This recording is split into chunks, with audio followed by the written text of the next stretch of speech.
আমি যাচ্ছি, হ্যাঁ, একটু বন্ধুদের সঙ্গে বেড়াতে। চুলের এটা কি অবস্থা? এটা কি ড্রেস পরেছিস? চুলের কি অবস্থা? কোথায়? আমার চুল তো ঠিকই আছে। এটাই আজকালকার দিনের স্টাইল, চুলটাকে ছেড়ে রাখতে হবে। এদিকে আমি ঠিক করে চুল বেঁধে দিচ্ছি। এদিকে আর ফাটাফাটা, হ্যাঁ, বস বস বস বস বস। হ্যাঁ, না মা, আচ্ছা ঠিক আছে, দাও,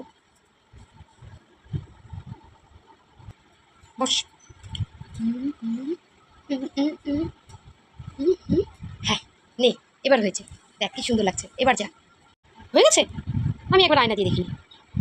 এই না না না না না না, একদম আয়না দেখার দরকার নেই, খুব সুন্দর লাগছে। যা যা, আমি এখন যাবো না, আমি আয়না দেখবো।